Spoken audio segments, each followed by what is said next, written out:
الحمد لله والصلاة والسلام على النبي غوثنا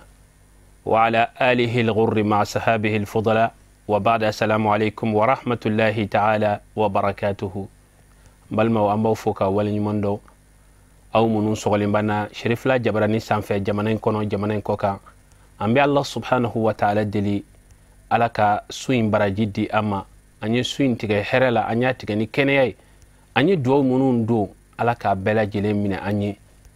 fili munu ye ansoro suin konana amba nyini ala fe ya rabbi alaka yafa amma fili nunun kono alako ke ciba bunye ko son salli ala muhammadin wa alihi aw bismillah ka kene kono no de hadisul iftari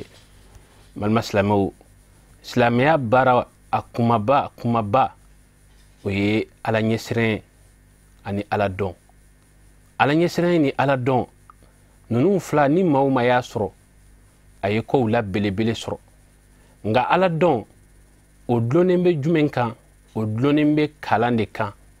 ni kalanke ibina ala don ni ala don ibisra ala nye ina fo ala yarabu fo choko amina i'rifuni qabla an ta'budun fa in lam ta'rifuni fa kayfa ta'budun aw yini kan don yani aw ka mbatu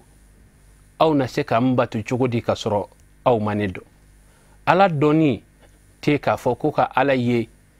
ala doni te ka fo ko I hakili be doni mina ani nyogon che hadamadiya la ambe nyogon don chugumi ayi ala doni ye ala ye mun fo ala ko ko ka mun ke abali fen ani femunu yere kadi alay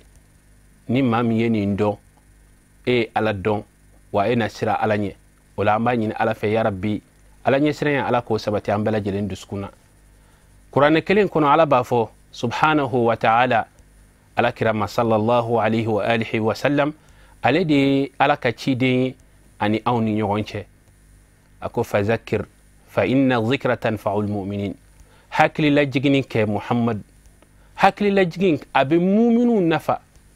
tumawo tumaslame mu'minu niko aisra ala nye abe do nafa ayni ntoy abe do nafa kuma kewo ke ala ko sirama abe do nafa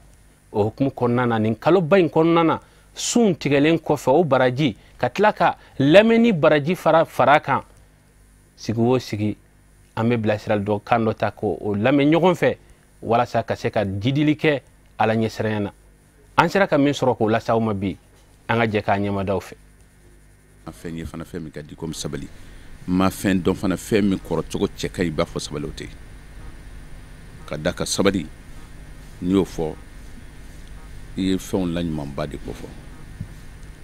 hadamadi na sabalila e kado ale fanga ka bo hadamadi toy ale barkale ndo hadamadi toy ale ne man men hadamadi toy ale fanga tigiye katme hadamadi to fana ka damu ka sabali parce que Allah subhanahu wa ta'ala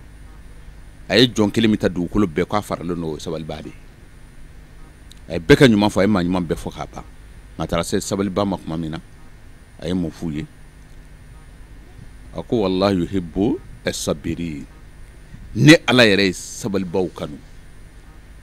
ko to bod ala yare ko ni sabal baw de kan ni sabal dila e farala ala kanu baw de kan ay fen fla de takura ko ka fo fen fla ma ala yulu kanu o fen folo a fola fen na suratul baqara kono ako inna allaha yuhibbu as-sabirin atlaha fo yuhibbu al-muhsinin ala ni fla de ta kuma sabale ni nyumanya wolu bi ñoo fe ala kan be sababa ma atladak le ma be bon nindu illa allazina amanu fo mo limaniyana wa amilu ka baraka solihatin baranyumona yora maddan fo baranyumana ma shiti samimi baranyuma indado aku baranyumawndi atlaha fo luye mawye wolu bi doni muye wa tawassab bil haqqi bi ñoo ñambare ni tiey wo yat bitlaha ñoo ñambare ni muye as-sabr ni sabali wala ala kirabi fen fola ako Allah ma fanga batigi te ni min du subara no ba mbeta be barla ko te ma fanga batigi de joni jomu yere mine dimi kuma na katla ka nyumanke ambe ankara mogo foka wali nyumondo akani dakurunya flami ni ayola sama sabali kan wala sabali ye fenye nafaka bon kosobe nan sona ka sabali mashite sabali foka ta soro yi sabali la femi kai ka nafa soro anga ciba no ya ala kira sallallahu alaihi wa alihi wa sallam ale ma sabali leun dan ale yoye a sabali la suguya bela jelena ka soro setai aka degun kono a sabali la a kelin kun fana ka se soro a sabali la wala anga hakili to la kosobe jena tike kuntagala ka suru manifi tumadola kana fo ate foma kana fo ate kenna akana ki kono ka fo ko ayi ede ba bedo akana ki kono ka fo ede be sa bela sabali bay ekra chugo yi nyogona do be isira chugo yi nyogona do be ni mawo mai ni famu ibi yere kumbla chamancela sabula harama dimbe chamancede la ikafsa ni doy do kafsa ni ye surtout ma anslamew on ga briefini de kanaka ke sabali la dimi wati on ga sabali sino jamana imbe chugo minabi ni joma fara sabali ukan amay bela jelen ba do malien de bi mimba kan bi o ye degunde la fiaté bembaliya de bin foka ben sabati ben te se ka sabati fo doka yafa ko fe mumbe o ye sabali min tonyona o ka je ka yafa ka sabali ni sabali te foi te